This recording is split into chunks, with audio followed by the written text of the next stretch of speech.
Welcome to this ghoulish episode. This is a special episode. It's episode 40, and it is focused on Halloween. These are all the publishers that you see here. We have Richard Falks, Richard Parks, Jeremy Falkenberg, I'm sorry, and Timmy, aka Lindsey Greyling, and moi, of course. So, welcome everyone. And we're going to be going through all the upcoming Halloween sets that you publishers have out. Lindsey, would you like to carry along? I shall. We're going to start today with our Richard Fouts. We're very interested to hear. Hello, Richard. We're very interested to hear what you've got coming out at Halloween. Can you start off by telling us a bit about it? Oh, I can't do it with the mask on. Oh, I don't know how they do it. I'm really here. It's not just Michael. Well, with most everybody on this podcast, these fine folks, I am working on the second Nosferatu for Halloween. So that is going to be starting in just a few weeks here. It starts October 1st is the launch, I believe, and is only going to run for 2 weeks because actually everybody here has a ton of Halloween projects, which is one of the reasons we're doing this podcast. It's only going to run for 2 weeks, so that is one thing to take note of, but it's a follow-up to 2 years ago. We did a Nosferatu, and we had so much left over, and actually the response was way bigger than I ever expected. So it was really cool. We had a lot of artists involved. There's a ton of artists involved this time. And we wanted to take a spin at doing it, but everybody changed roles. So last time, I worked with all the artists and got all the sketch cards and did an art subset. This time Richard Parks is doing that.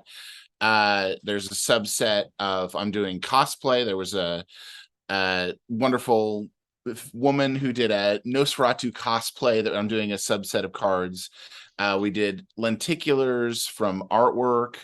I have, oh my gosh, a whole list. I think we now have added wood cards. We have, it's a really stacked set. And right now I'm in the midst of trying to design a coffin-shaped case set for the upper tier boxes as well. Oh my God, that's awesome. Yeah, so that's Nosferatu 2, and I will say it because that forces me to do it. That leaves us with that two week window. That leaves me time to launch Drive-In Double Feature 3 will launch then by Halloween. And the movies over my shoulder here with all of my Hammer lunchbox. The movies for that is The Satanic Rites of Dracula and Horror Express. So I am a huge Peter Cushing and Christopher Lee fan. That's going to be the exact same model as Drive-In Double Feature 1 and 2. It's both films are celebrated. It's all original artists' artwork. It'll be tiered exactly the same as the previous. This time, just because of time, I'm rolling the promo set of 12 cards into the actual campaign itself, as opposed to spacing it out. I just don't have time to get it done in time. A few too many things going on, a few too many people to stalk. That's everything that I'll get done by Halloween, or God willing, I'll even get it done by Halloween. Following that, I'm launching a new series that's going to feature more not necessarily like slashers and lower budget sort of popcorn films, but I'm doing a avant-garde cinema set, and the first film for that is Vampire, which is a silent German film.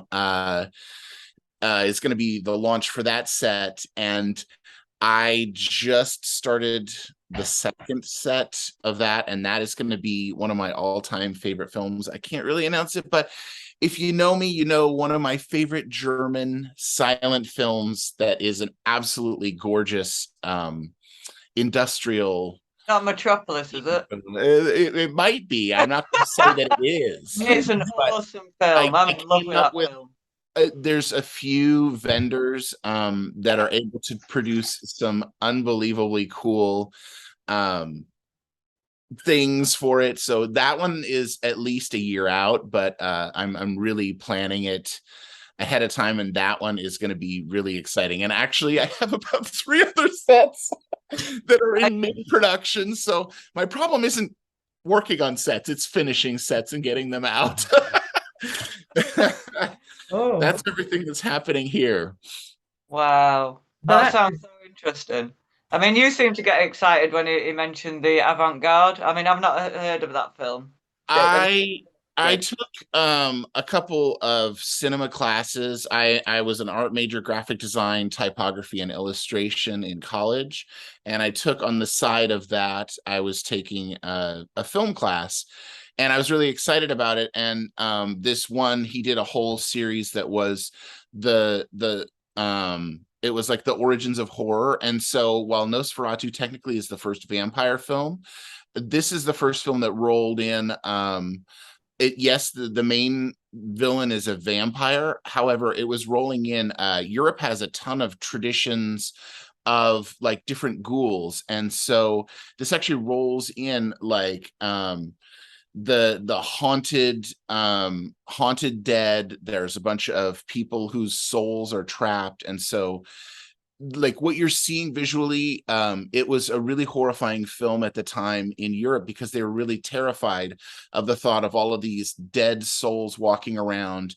many of whom were like enchanted by this witch. So there's witchcraft, there's vampires. It folded in as many different lores as it could, and it's a beautiful, stunning film with some crazy cinematography considering the time. It's not terribly well known, and so it was a good one for me to sort of kick off the whole line because it was easy to get it done and out there. And if it's not as well received, I hadn't put as much into it as some of my big sets, but I wanted to launch so that somebody has an idea of the line before I really get into it. And the coolest thing is my son actually helped with this line.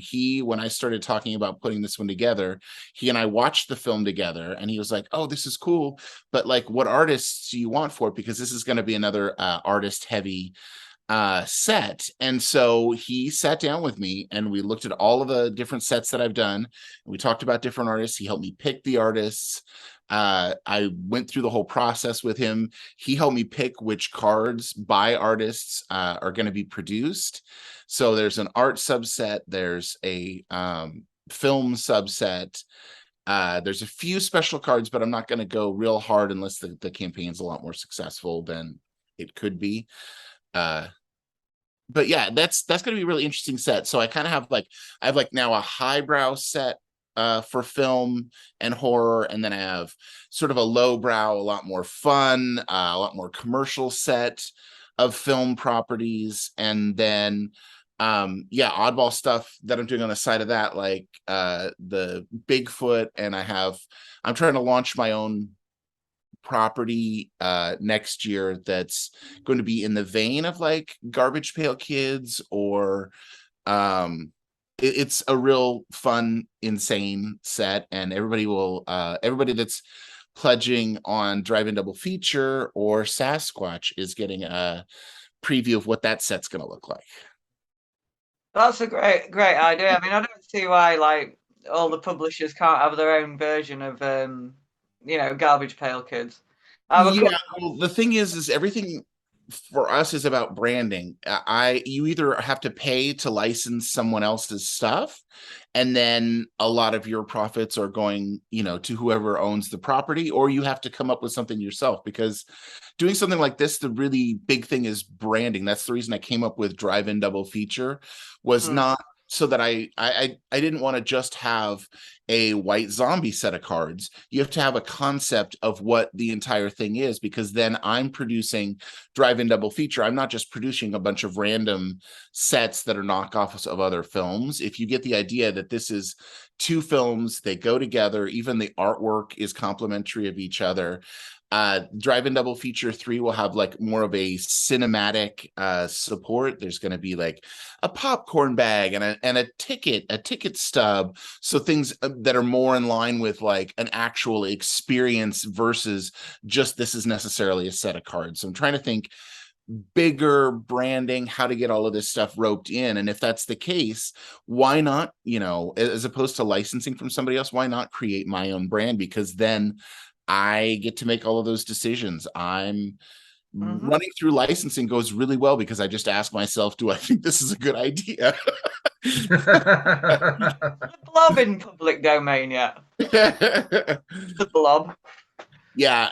When I knew I was going to do a series that featured a lot of public domain, it wasn't just like, well, anybody can just grab images off the internet and throw together a series of cards, but like that doesn't make it mine. So how do I make it mine? I needed to sort of brand it. I needed to have it all look the same. And if the series all come out and once you see a third or a fourth series, it all makes sense how all of this like stuff goes together. And you get the idea that it's not just stills from the film. It's art that's, commissioned, and they're putting it, So which set is this that's going to be available in October, this October? The drive-in double feature, or which one?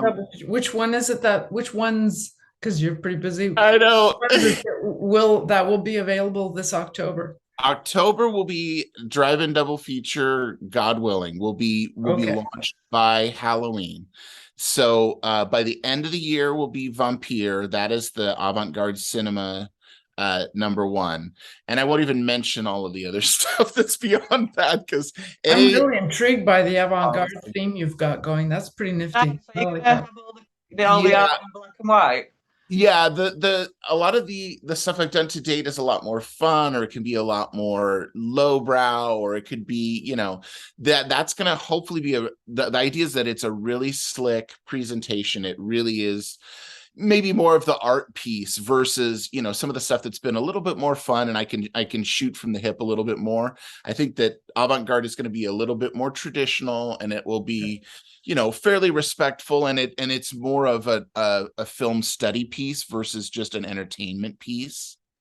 So it'll be the drive-in double feature that will be available this October. Yes. And people who want to know more about that particular one, where should they go?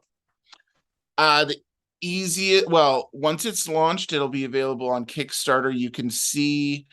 I also need to update as it launches on my website. That's the rjf-imagedesign.com. Okay. Oh, so now you've changed back to V again. I absolutely love the V.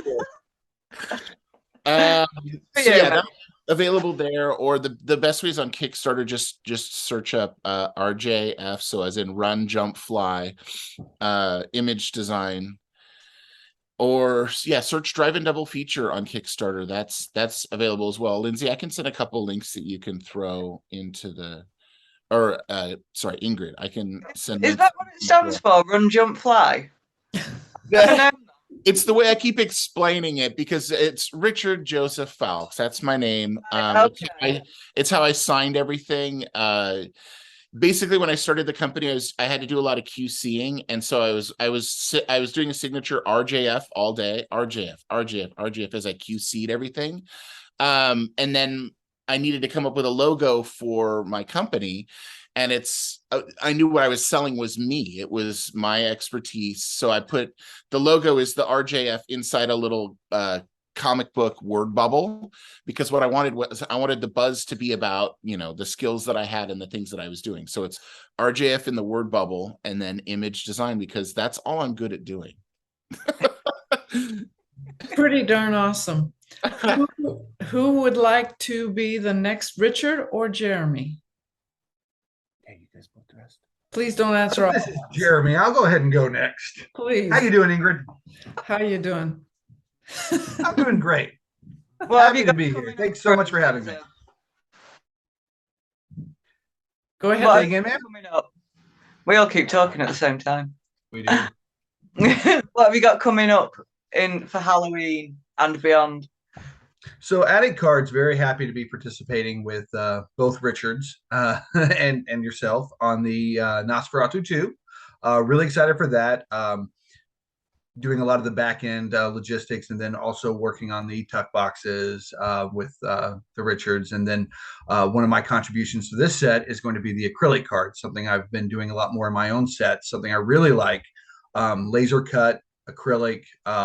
So they're kind of, they have that. Examples to show us. Oh, I wish I had grabbed something before this meeting. Oh. Yeah, not within arm's reach. And then if I have to get up and go get it, my secret will be revealed that I never wear pants on Zoom meetings. So we don't want that. But the acrylic cards, if you go to the website, I put them in a lot of my other sets. So attic-cards, you'll see some examples for some other things. And they are all laser cuts. You can get some really neat line work on the acrylic cuts. So they're all in the 2.5 by 3.5 dimensions of a trading card, right? They never exceed that. Typically at the widest point of each, you have the 2.5 or 3.5, but they're never squared. So you get outlines of shapes of a lot of times the heads of a character, or other body parts, I guess. Nothing too extreme though. But that's the big thing I'm working on for October. Attic Cards in and of itself is kind of going through a rebirth right now, is the best way to describe it.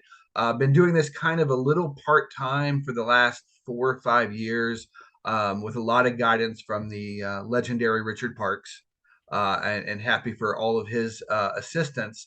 And a lot of what Falk said really rings true for myself as well, and that is really want to move into my own IPs. Okay. Licensing is great. It's great to have a known entity. I've done a lot of licensed work in the past with Full Moon Entertainment and the Nilbog Troll 2 set and things of that nature that were licensed. And not saying I'm stepping away from that entirely. Attic Cards will continue to do licensed sets, but there's something about having your own IP. Probably the only thing greater than your own IP is having your own dog, right, Ingrid? Sorry about that. No, it's okay. We all have kids and pets. That's what makes Zoom meetings fun. And so what you're going to see on attic-cards.com, attic-cards.com, in the next couple of weeks actually is going to be seeing a lot of inventory being placed out there, trying to phase out before the end of this year, because 2023, seeing a lot of new things coming. So a few years ago, I actually put together quite a bit for what I want to do around a dinosaur set, but at the same time, Upper Deck released a dinosaur set, Bragent released a dinosaur set, Monster Wax received a dinosaur set. So I was like, all right, I'm going to put this on the shelf for a while. But with that said, bringing that back out in 2023, because I'm offering something a little bit different than what a lot of the other ones did. And so really excited to announce that. It's going to be Terrible Lizards going, with the branding on that. There's going to be some really great, I'm not going to call them high level. I'm going to say that they're going to have a lot of bang for your buck. What you would spend on one of the big publishers, you'll spend a fraction of that and getting a lot of the great things, because, one of the reasons I started Attic Cards was to bring a lot of value. For those of you who know me, this is not my primary job. And one of the reasons I'm able to do this rebirth is I've stepped away from a role in public health here in the last couple of months. That had kept me very busy. We had this little pandemic thing, you might have heard about it, over the last few years.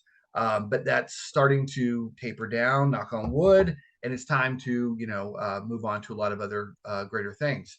And so also next year, an IP around a mutated alligator gar fish, story that's been baked in my brain for a while. I live really close to the lake here, Lake Murray in South Carolina, where we have these giant gar fish. So I've been bouncing some ideas off the Parks on there. And then Simpsons fish with the 3 eyes. the 3 eyes, yes. The Simpsons fish.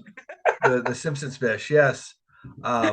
But really, for this Halloween, for the purpose of this, there's going to be some great packages put up on Attic Cards website for things like Evil Bong. We did an autograph signing with Tommy Chong, legend there. So there's going to be some bundles, including his autograph card. There's going to be still have a very limited amount of Little Shop. I'm going to put together some things on that included autograph cards of the original Audrey and Seymour from 1960. Did a signing with them a couple of years back. Have a little bit of that left. Trying to just move that stuff before the end of the year and start fresh in 2023. In fact, Jonathan Hayes, who played Seymour in the 1960, he was the very first autograph signer ever had, and was very grateful for him for signing for that set. Wonderful, wonderful guy. And then Jackie Joseph, wonderful lady, such a friendly person, who signed as well for that set. Really tried to get Dick Miller. Unfortunately, as everyone I think knows, he passed away. That one just didn't quite work out the way we wanted it to. Rest in peace, sir. But that's kind of where we are with Attic Cards. It's 2023 is going to be a big year. This year, happy to be part of the Nosferatu, and then move forward with what's left of the inventory for the existing sets, including Nilbog, which is the Troll 2 license. For those of you who know the Best Worst movie, did 6 autograph signers for that. So there's going to be a lot of great bargains to scoop up before we get into our own IPs next year. The Nosferatu is it's Mr. Fawkes and you, Jeremy, and Richard Parks. Yep. Me? Yeah. And Lindsey. Can't forget Lindsey or I Timmy. don't know Can't where forget Timmy. Okay. Sorry, Yeah, so that, what's the been invitation got hung up in the mail. Yeah, it was, Everybody else I left out. I just answered the door to an Amazon driver. He looked a little bit like. So Ingrid, Nosferatu 3 next year. You're on board? 5 publisher set. 5. That's the best part though, because that's something, the larger publishers, and I get why they do it. They're in, $1 million businesses. They've got to look out for number one.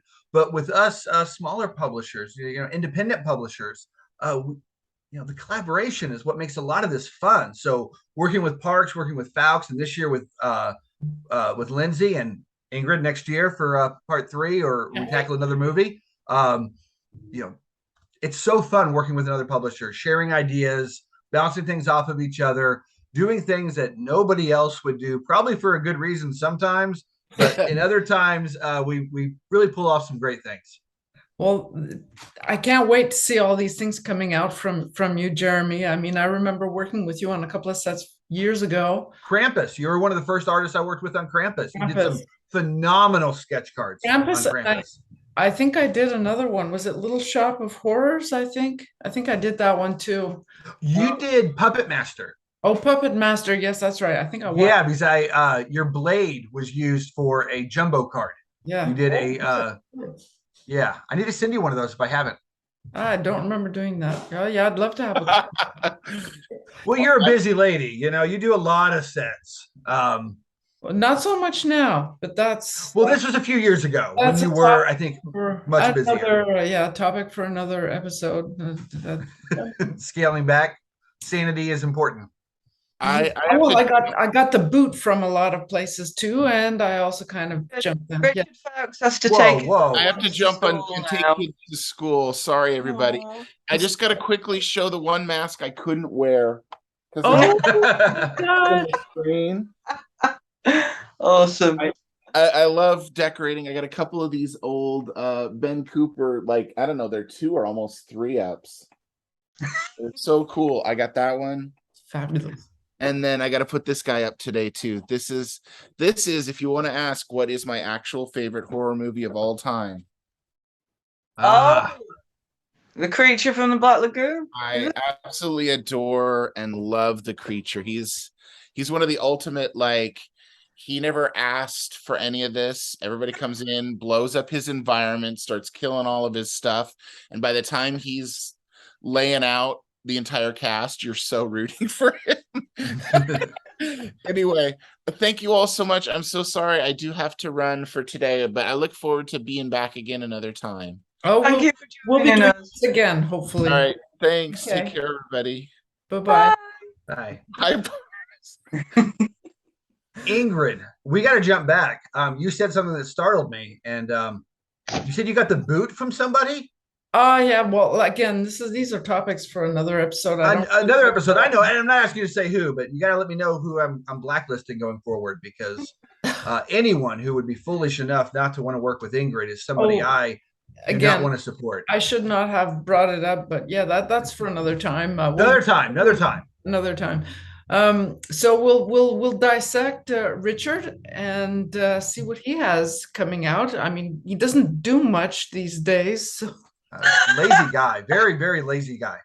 I'm loving the glasses on top of the mask. Right. Well, if it's my turn to talk, I'm baking like a ham in there. Like it smells like ham in here. I keep dreading if I fart, it's gonna come right up the neck hole, right into my face. Oh Lord. Yeah. I'm glad we're not at smell-o-vision yet. Yes, thank goodness. So Richard, what have you got for us this Halloween? Well, like everyone has said, I'm part of the Nosferatu, so I just yesterday got off some files to got off. Sorry. I just sent in the files for say 1, 2, 3 of the 9 card sets and 4 of the 3D cards. So those are in production, providing Karen is well enough to QC the files. And then I've got my 9th annual Halloween event that I'm going to launch on Kickstarter tomorrow morning. Excellent. Tomorrow morning. Okay. Well, when this goes out, it'll probably be yesterday. Or today. It might be today, but it might be yesterday. So, okay. Yeah. Available now. Yeah. Oh, this isn't live, right? No. Oh God, that would be a nightmare. Yeah, we should try that the one time. Yeah, don't invite me, okay? So for my Halloween event, I've got Quartermass Series 5. That's the continuation of the 1957 or 58 BBC production of 5 Million Years to Earth. Before the movie came out by Hammer, it was a 6-part black and white TV series with Andre Morel, if I pronounced that correctly, and other faces that are recognizable from other Hammer films. And I'm trying an experiment with Fowlkes. He's got a resource for wood engraved cards, so I'm trying to get a Quartermass wood engraved card of the Alien as one of the special cards for the set. And then I've got Monster Choke and Gag Series 9, which of course is going to focus on Nosferatu because we're doing the Nosferatu set. So it'll have, my usual kind of off-color humor jokes underneath the monster photos. Speaking parts of off-color jokes, let's go back a few minutes ago. You said that Fowlkes is working on getting you some wood. So now Ingrid gets to practice her editing skills. Richard's got enough of his own wood. We all know this. We hear about I'm in a monkey suit, so expect me to, any minute now. Oh God. Screenshot. No.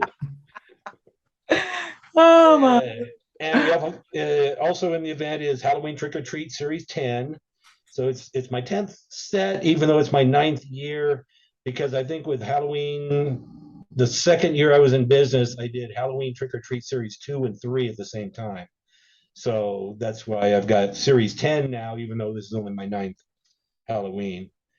And then I'm doing a reprint set. I'm sorry, I'll just interject one quick second here and then please carry on. So you've been going on as a publisher, card publisher for 9 years now? Yeah, I'm starting my 10th year after November. Okay, please carry Where on. I've also got my 10-year anniversary paperback book, 90% written, so I can talk all the shit that all the stuff that I usually talk in messages, in private messages to people. I can talk about some of that, although I might have to disguise some licensors because I'm still working with them, so I might have to use pseudonyms for them. That sounds interesting. That's something we'll have to promote too, because I'm sure there are a lot of people who are listening who would love to get a copy of that and start their own things. It's gonna be like ants everywhere, little publishing companies all over the place. Well, my plan is for the paperback to have it tied in with my 10th annual Halloween event next year. I'm not going to produce too many of them because, as Ingrid knows, book publishing is expensive. Yes. I'd love to do I'd love to do an advert, like just a general advert, and get all like publishers involved, because people don't know what sketch cards are, and that frustrates me. I think there'd be a lot more people collecting them if they were aware of them, and especially the artwork and stuff. Yeah. But I wouldn't know where to upload it for people to see it. Maybe YouTube or something. It's tricky getting the word out, because I mean, like, a lot of our projects, we know full well if that 1 million people saw it, we would get thousands of people interested in buying it. But getting the word out is tricky. That's the trick. That's the trick. There are so many people getting the word out about something, so it's hard to be. I mean, if you go back like 20 years back, or 30 years back to when Diamond would send out flyers, anyone who's publishing something could send, Diamond a great big stack of flyers, and they would include it in all their package, orders to their customers. But with social media, there's how many, different places people go. They can't, go to all of them every single day. So They just don't find out what's happening. There is a non-sport update magazine who does help at least some, which is a good resource for people to check out. But even there, people have to know that the magazine exists. Yeah. Yeah. Notice how I didn't jump in and yes, that was very noticed, Richard. Very nice. But I'm a fan, so yeah, I think I'd love to help share the word about the magazine at one point. We'll have to come up with an idea for that. But I guess if everybody shares a little bit, it's better than nothing. Well, Jeremy and I have been talking about like creating a hub, sort of like a website that is. I think that the phrase I was using was like a federation of planets, but it's a federation of publishers. So that if they can go to one website, they see everything being produced by Addict Cards, RJF, Leg Day Cards, Long Day, RR Parks, Retro Drive, Monster Wax, all in one place. And then then it would be something that all of us promote, that one website where all of us are represented. Then it becomes a one-stop shop to the percentage of card collectors that are not married to the 800-pound gorilla tops. They're interested in branching out their collection into the independents. I think I remember mentioning this because you could have like different artists and their style next to them. So if there is a publisher looking for a certain style and whatever, it'd be easy to look. That would be like the gallery, which I've already gotten work started on that. I have something like, I want to say, roughly 25 to 30,000 sketch cards that have been done for RR Parks Cards, all of them scanned. So if we created a website, we could have like artist link, and it goes to, publishers can see examples of roughly 300 to 325 different sketch card artists that have done sketch cards in the last 5 years. There is a website right now, and I can't recall what it's called. I think it's called Sketch Card Gallery or Sketch Gallery, I think. But something like that. yes, and it's actually there's a lot up there. It's a big site. I There's don't know about 30,000 sketch cards there and roughly 500 artists represented. Yep. The only drawback is that some of those sketch card artists are no longer doing sketch cards because Right. that site's been around for 10 or 15 years. And a lot of those artists, I tried contacting, and it's either they don't get my message, they're no longer on Facebook, or Right. they'll reply, "Oh, I haven't done sketch cards in 10 years." Yeah, So- contact. Please go And ahead. yeah, there's no contact link in that website. So that might be something that when we produce our, collaborative website, every single artist that's represented has a contact link. Yeah. Which I have all of those too. So Which would help Richard with the AP request and commissions. Have a Yeah, way where yeah. the artist can be contacted. Because we're in this together. And on that note, something Parks and I have talked about at length, and something we can't control. Whether you're doing a sketch card for one of our companies or even one of the big ones, artists, please print your name on the back of the card. When you do, I know you think your cool signature that represents you is something really neat, but there are thousands of sketch card artists, and if it's illegible, no one's gonna be able to contact you. So that really cool, groovy looking signature, you're doing yourself a disservice. Please print your name on the back of your cards. Well, it's even comic book artists. They just do their full name, don't they? Just so it's easy to find them. Yeah. Good idea. Well, every sketch card is a business card. So Yeah. like if someone is collecting Ultraman and there's like 300 different artists, then how do you find out who the artist is on a certain card when a collector will only scan the front? Right. So if you print your name on the back, the collector will instantly be able to read the name, and when they post only the front, they could say, "Oh, here's a sketch card I pulled, for Aaron Lorich. He's available to do APs. He's been sent some blanks. Here's an example of his work." Basically, that's what the sketch card says. Yep. Is that this is the business card of the artist. And yeah, like Jeremy's saying, some of these signatures are beautiful. Oh and yeah, they're works of art utterly themselves. illegible. You can't read what the hell it is. You can figure out some letters maybe. Now I did come across a website once, and I can't remember what it was, where if you just know a couple letters of the signature, you type that in and then it shows possibilities. And I think that website is a spin-off on something like, I think it's called Solar Winds, which was a website set up for collectors of Roman coins, who, if they can only read a couple letters in the legend on the coin, they can match up what emperor that is meant to be, and then they can identify the coin. So that kind of website is good, but a lot of Who's going to put that work in though, Richard? What? The casual collector is not going to put that effort in to determine that. Exactly. Yeah. I think a master collector maybe, but the average collectors, they're going to look, I don't know who the hell that is. I like it. Let me put it in a top loader, and that's it. Yeah. And of course, art is often an impulse purchase. So you got to see that name right away.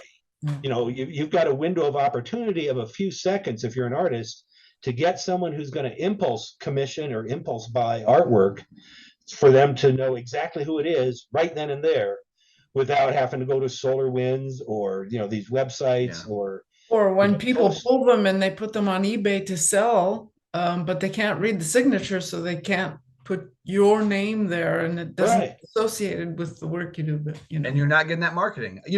Parks, that one I sent you of Pickle Rick, I still haven't figured out that one. That's it, a couple weeks ago. I've given up.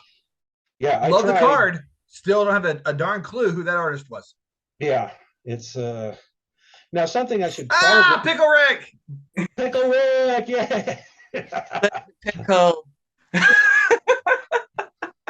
I love Rick and Morty. Oh, quick plug. If anyone has a Rick and Morty season 1 autograph of Justin Roiland, the wild card, that's the only Rick and Morty card I'm missing. I'm I'm not saying I'm going to pay an extravagant amount of money for it, but I was just going to say, I've got one for $10,000. It's sitting here. yeah, no. There are 138. I have 137 of those autographed cards. Rick and Morty is my favorite thing in the world. Oh, me too. I'm Turtles, Ninja Turtles, and Rick and Morty. Rick and Morty. I need the wild card. I need that autograph card. Someone help me out. Oh, I think I still owe Lindsey Raphael, Michelangelo, Leonardo, and Donatello. Yeah. I was going to do you a layer, wasn't I? I need to sort that out. Okay, then we each owe some. Each owe. And one last thing. Marty, is there anything you'd like, Ingrid? Time, actually. Oh, I can't help you there, mate. Sorry. Let me read the rest of my Halloween event list. Yes. So, yeah, I'm doing a reprint set of Daredevils, a 1930s classic set that no one can afford the originals. So I'm doing a reprint of it. So I remastered all that artwork. And then David Day did a 9-card monster puzzle for me with Castle and Nice.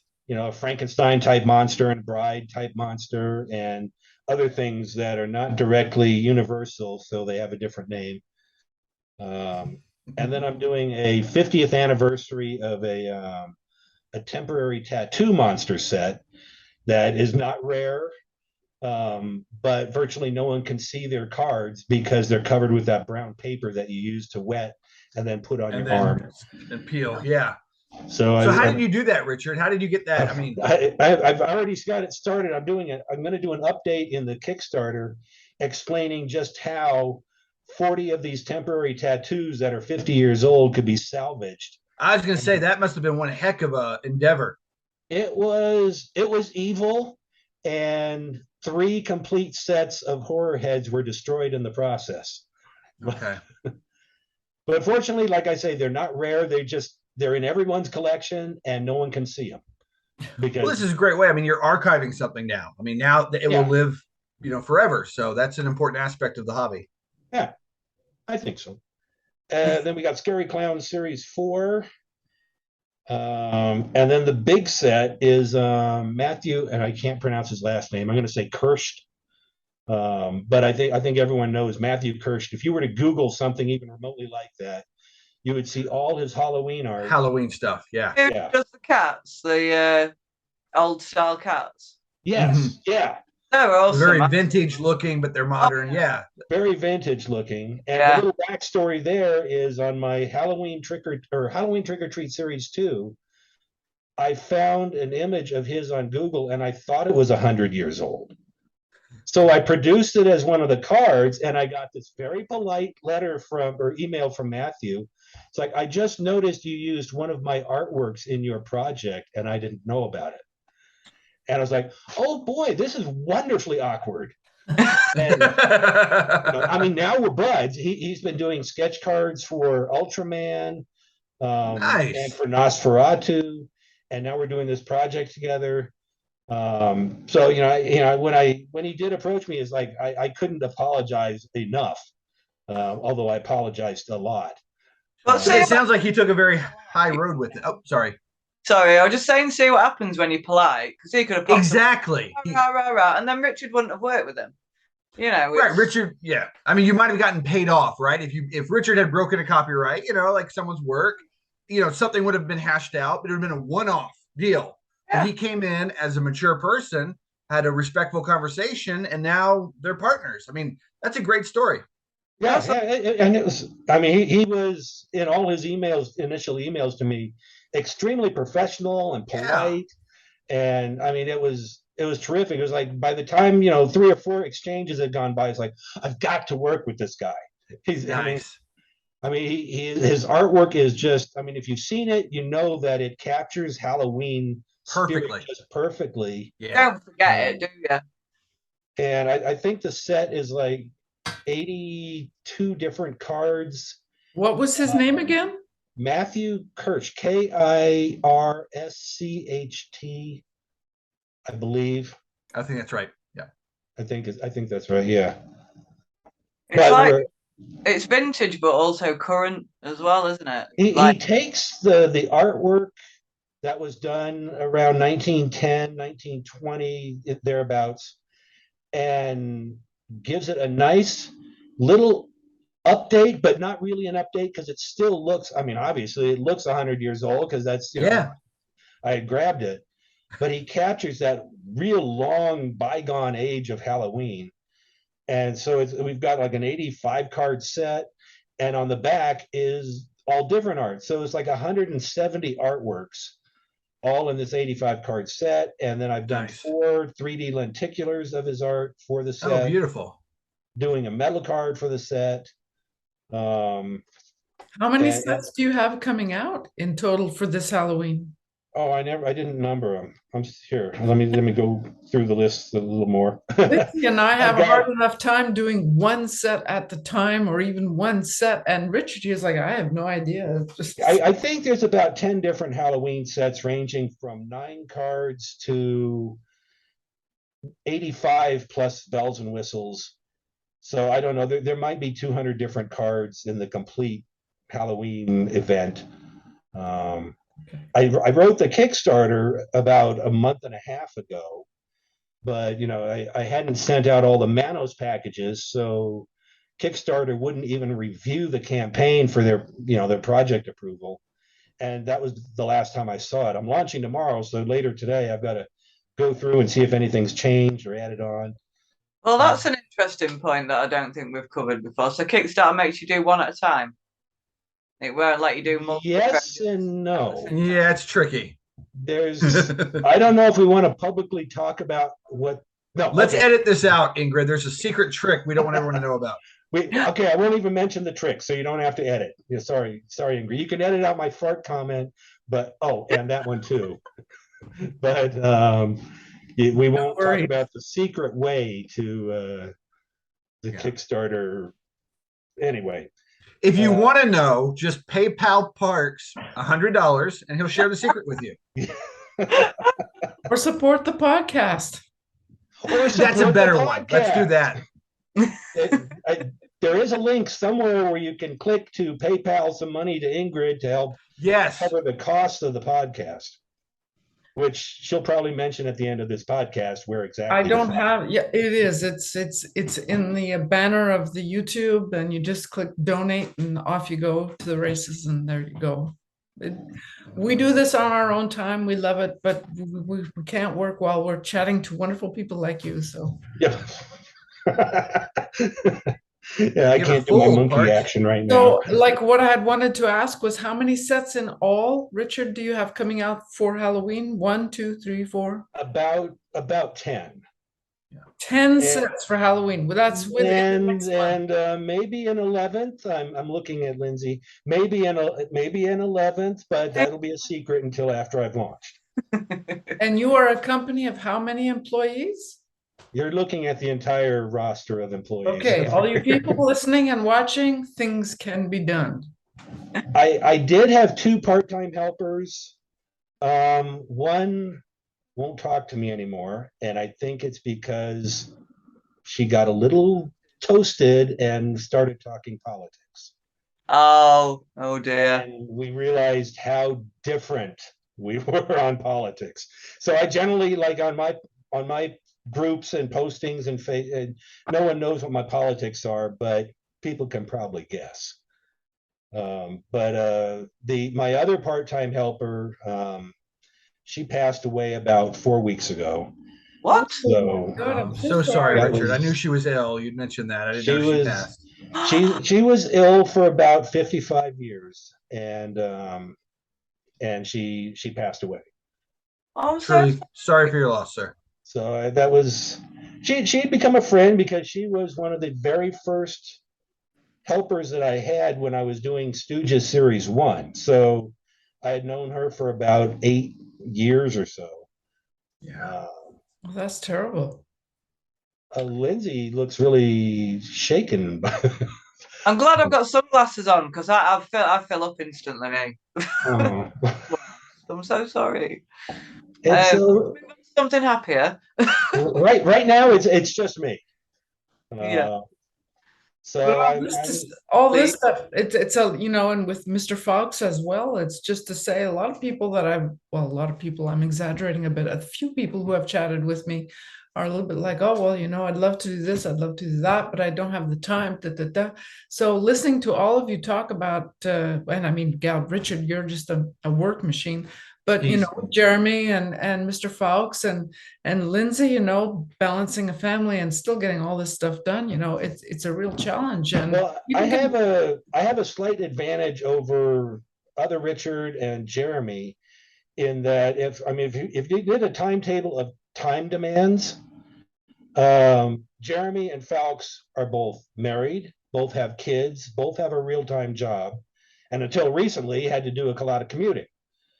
I have none of that. So all I do from the moment I wake up until the moment I go to bed is cards. So I've got lots of time to do lots of stuff.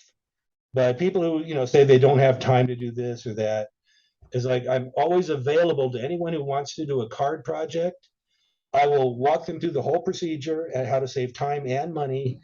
And a person can do a 9-card set in a weekend. So I mean, that's an that easy doesn't enough. count the time it takes to create the art, though. No. If someone is going to do original art, It's a little different. That's Yeah. a little different. But there's a yes and no to that as well. Yeah, if you When I use do art my you've already Halloween done. projects, with my Halloween projects, that's an unlicensed set. So I let people know that, well, okay, if you're going to do 9 Manos cards or you're going to do 9 of your own monsters, you don't need my permission, but you certainly have my blessing. Turn that into a set. Publish your own set. I'll walk you through, I send people templates. I give them the Karen resource. I give them options for bells and whistles that are print on demand or inexpensive. So for less than $400, you can produce 500 9-card sets and a promo card and a wrapper and the bells and whistles of print on demand, like cat print holographic or fairy metal cards. Yeah. Which, by the way, we will be having someone from Cat Print on the podcast too. Oh, good. The date has not been set, but we will be having someone from. Be sure to write this down right now, Margins. or Lindsey, What? to ask them to streamline their template for their 12 by 18 holographic.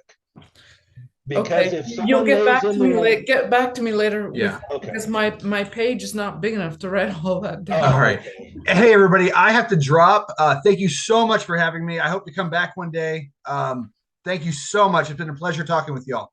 Jeremy, Thanks for coming, Jeremy. yes, please come back. We'll have a group chat again. Thank you so much for having been with us. Thank you. So now we can talk about Jeremy behind his back?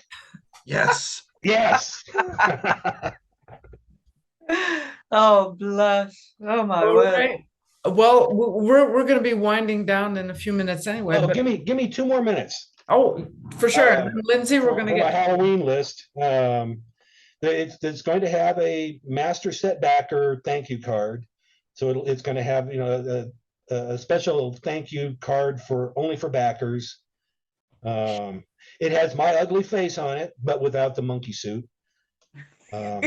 Another thing I've got going on for this Halloween is what I call a gift casket. And that's a tuck box with a lot of different cards from my past sets, but also a sketch card. Because some of my projects, I commissioned more sketch cards than I needed, like for Sharknado, and Old Man Like Ron. So inside the gift casket is going to be original sketch card. So backers at the master set level get 2 sketch cards. One is devoted just to Halloween, and the other is a surprise sketch card from a past set. That's great. And then I've got, oh darn, I should have mentioned this earlier because Jeremy and I back and forth on this for a while. I've got a graded slab card. I was able to find a seller that was selling basically official empty slabs, similar to PSA. I'm calling the slab card a POS card instead of a PSA card. And it's a gem mint 10. and it's the worst condition card you will ever find in your life. It's creased, it's folded, it's stained, it's got a bloody Band-Aid on the back, and on the front is a pubic hair. It's not a pubic hair, it's not a real one. It's torn off this costume, but inside the slab, it looks like a dark and curly. So, if someone collects PSA graded cards, this is going to be a nice joke for their collection, because it's graded a Gem 10, but it is a disaster of a card. That's pretty funny. I gotta say, it's really gross. It's really gross. I believe. And some slabs, I think about 10 of them, have a fake booger pressed between the slab and the front. I'm off now. No, you lost me there. You lost me there. No. Weird. I can do blood and guts and I'm fine. Anything to do with snot and bodily like what? Oh, totally get you. Oh, gross. Come Oh, on, please Carol. don't. But a sneeze, I'm like. And Halloween will also include a printing plate. The printing plate will be of one of Matthew's base cards. Oh, I love your printing plates. I wish everybody had printing plates in their sets. Those are really hit and miss. But they're really cool. If the press manager at Karen's Resource knows their stuff, they can take the plates off perfectly.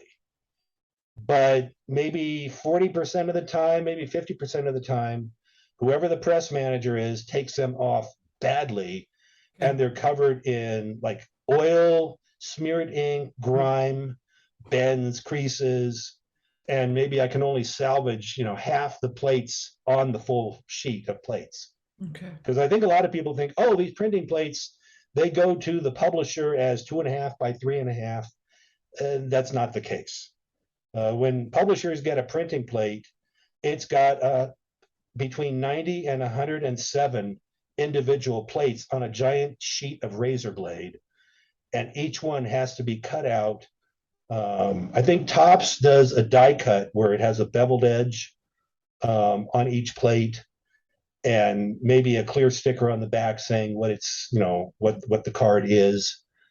The way I do it, I chop the plates and then attach them to a 2.5 by 3.5 card that explains what card that is, what color, front, back, all that kind of stuff. So printing plates, it's not the publisher's fault if they don't have all 4 plates to do a rainbow set, because they can get really damaged plates and have to salvage a percentage of it. For my Halloween set, which doubled up with Manos in the production, all the plates came out great. Okay. Which was totally lucky. Awesome. And then, of course, all my sets, for Halloween have wrappers and packaging. And I've got 2 cards that are fake gum, which is something I try to do every Halloween, is have like a card that looks like it's a piece of gum, but it's either got mushrooms growing on it or mold or ants, or it's broken or sorry, Ingrid, one of my fake gums had a, anyway.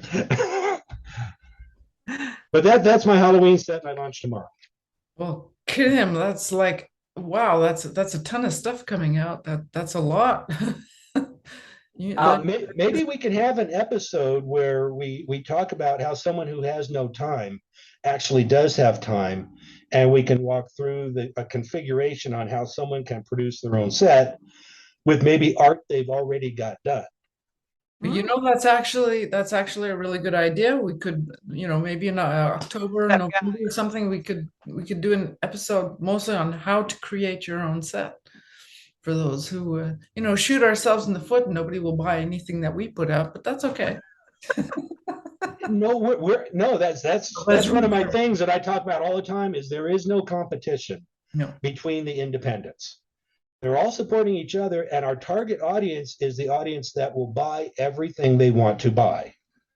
So that, if Ingrid comes out with a set, Lindsey comes out with a set, I come out with a set, Faux, Jeremy, everybody comes out with a set, we're not pricing them the way, certain Kickstarter publishers price theirs. It's not like $300 or $400 or $500 for a master set. We all rein in the price so that people can afford my set, and at the same time afford Lindsey's set, and at the they can collect all the sets they want. And since we promote each other, everyone knows what's going on if they know just one of us. And there's also a style for everyone because I mean, Yeah. everyone has different tastes. So yeah, no, I was just kidding actually. I mean, if all of us each did a Night of the Living Dead set, It would be they would different. all look different, and a super fan of Night of the Living Dead would want all of them.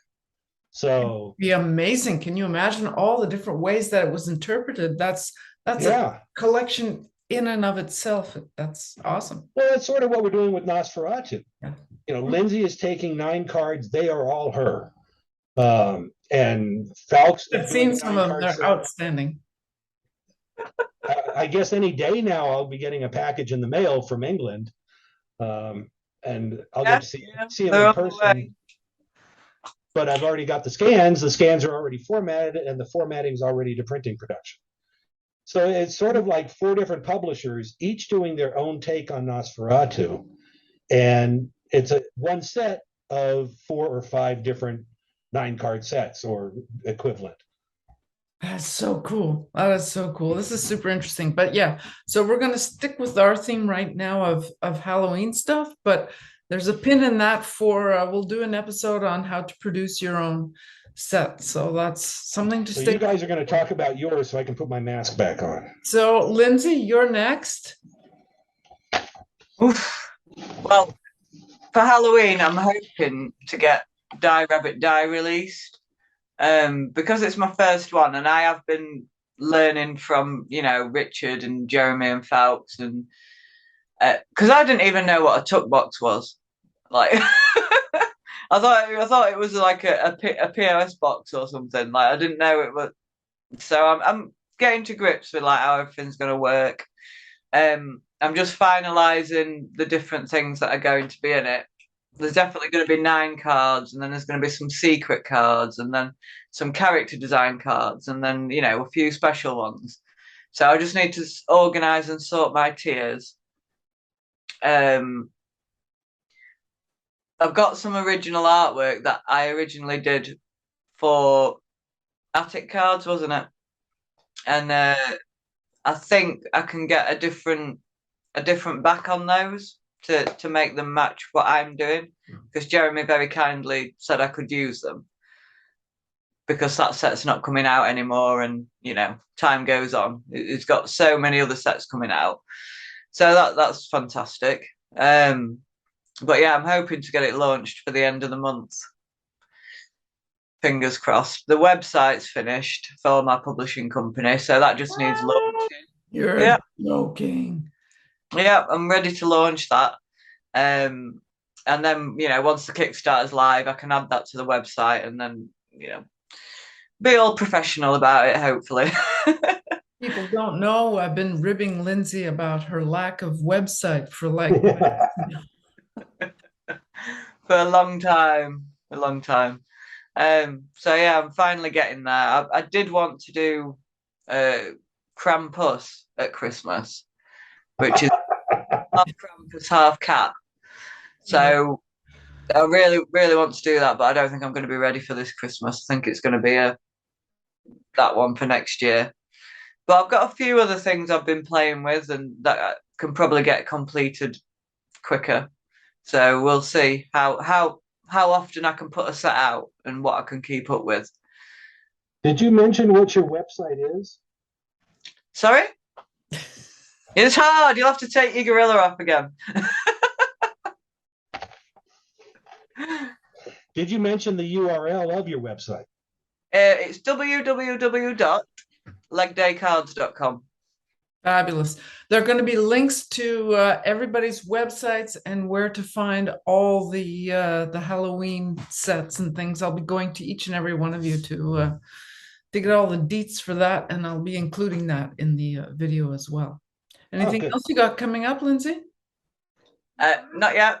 We're obviously doing commissions and working on card sets and things. I've still got a lot of art to do at the moment, but yeah, I'm going to concentrate on the publishing more as time goes on. Cool. I would just like to hi there. I would just like to mention That's not a banana. Oh, Richard wanted to see a banana. Go and put your costume on so he can see a banana, and he'll show you his gorilla. So, yeah, I'd just like to mention that Elaine Perna was supposed to be here with us today, but she's really, really not well, so she could not come. So I will just give a quick shout out that I believe they're going to be having their Halloween set that they do every Halloween. Hello, Dink.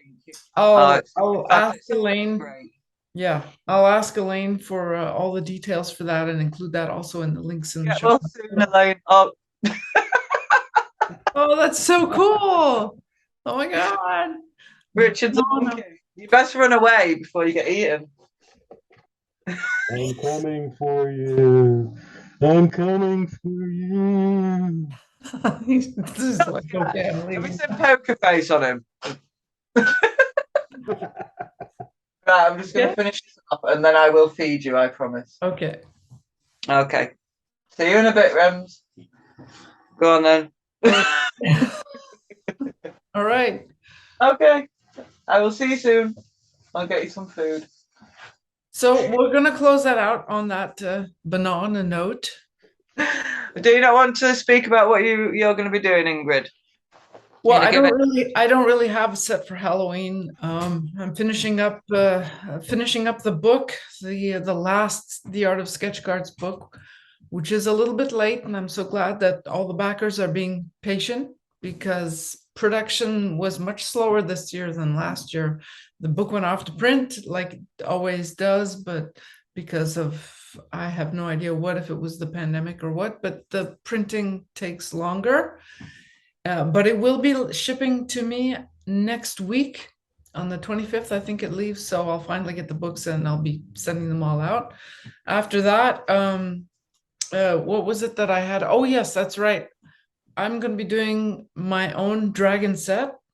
I have not got a name for it yet. I've got sketches for it, but nothing that I'm ready to show yet. So I'm super excited for that. That'll be my probably launching very early in 2023. I would like to show, I will be keeping everybody up to date. I'll be annoying about that, but I'll be having metal cards. I'd like to do a lenticular, and I'll show some of the stuff that goes with the book. These are the lenticular cards that go with the book. So cool. Yeah. So I'm going to try to do one of dragons, but with like maybe 3 or 4 images with that. And this is the metal card. This is kind of a little bit of the theme that I'd like to have for the dragon set. I'll be doing acrylics, but I'd like to do some watercolors in there too. Closer. Can you hold it closer? Yes. It's in the sheet because it's really hard to take it out. It's in a Isn't that gorgeous? white gold, by the way. So what I did was I took my original art out, put the clear background, and then it went on white metal. So I'm really happy about that. And it's got the sticker in behind. Cool. And then I've got all the promo cards, and these are the bookmarks that go with the book. And I may include bookmarks in the card set just because, you know, stuff like that. So that's what I've got. Oh, and all my my personal sketch cards will have a little holographic sticker on them. Because I am now hologram stickers. She I loves love stickers. hologram stickers. Yeah. So and my umbrella name is Long Dog Publishing now, or Long Dog Cards, I should say. So That's I'm the website name? that's not the website name, but it probably will become. No, I think I'm actually going to stick with my own name because I've had my own name as a website for like ever now. But Okay. it'll, you know, if you Google Long Dog or ingridkvhardy.com, you'll end up on my website. I need to redo it and put the Long Dog in there. I haven't had time to do that, but you can still go there and you'll get links to wherever you need to go. So Richard, for you, I would ask the others, but they're gone already. If people want to find out where to find you, where's the one best place to go to find all that stuff? Well, it used to be my website, which is still there, but Yahoo sold out to Verizon, so I can't update anything on my website. It's still rrparkscards.com, but it's got old stuff. And until I figure out how to convert my Yahoo to a Verizon, the best place to go is just on Facebook. One of the 2 groups that I have, one is Mystery Science Theater 3000 Trading Cards. That's the full name of the group. and the other group name is Ultraman Trading Cards. But you So will right be finding a way to correct your website and all that, because not everybody's on Facebook. Yeah, right now the only contact I have is through MailChimp, and that's anytime I'm going to launch a Kickstarter, I have an email mailing list through MailChimp, and I Okay. send out the announcements there. I do updates on my past Kickstarters for current Kickstarters, and I post in Facebook. I don't use Twitter, Instagram, Reddit, TikTok because I'm over 30 years old. So right now I don't. It's weird. I just, for the first time in 8 years, I don't have really a website that I can update with new information. It still has a link for It's people to fairly, I gotta say, it's fairly easy to make a new website and use your name. You could do that. Just because Oh yeah. I'm such a huge fan of having at least one place where people can find you anywhere. Not everybody's on Facebook, and a lot of people are leaving, actually. I really think it's a cool idea to have one place. Yeah, if I Kickstarter. did set up a temporary website through GoDaddy, which is called ultramancards.com. Okay. But once I got that set up, I found out all the other, expenses of having a checkout platform and, different pages in that website. So I haven't done anything with that. Hopefully I can figure out with Yahoo how to create like an overlay where they can type in rrparks.com or rrparkscards.com. It will sort of go to the Yahoo, but then be forwarded to a Verizon. But I have to figure out how to set up. That's a redirect. You can set up a redirect. Yeah. Providing Verizon will respond to me because they use those canned replies. Oh yeah. And they don't, they never address the question that I ask if they respond at all. It's So a challenge. you'll be giving us your MailChimp list in case anybody wants to sign up for updates there. Well, no, they can just email me to be added to the list. Okay, but I never share. I don't think you said that I share my list, but to get on the email list, okay, all they have to do is message me on Facebook or email me. okay. My website still has a contact link. Okay. So, Lindsey, do you have a MailChimp mailing list of some kind? Not yet. Richard has advised me to get one, and I will do. But I was just wondering, what do they search on Kickstarter to find you? Is it RR Parks? Yes, RR Parks cards will be part of the title of the Halloween Kickstarter. Okay. But I've got a feeling after 8 years, 9 years, that anyone interested in my Halloween productions already knows that during September, October, there's a Kickstarter. But I'm going to be, I'm going to do an update on my 8th annual and my 7th annual. So anyone who's been collecting them knows it's launched. Okay. And through my email list. And I'm going to, post my pitches in my Facebook groups.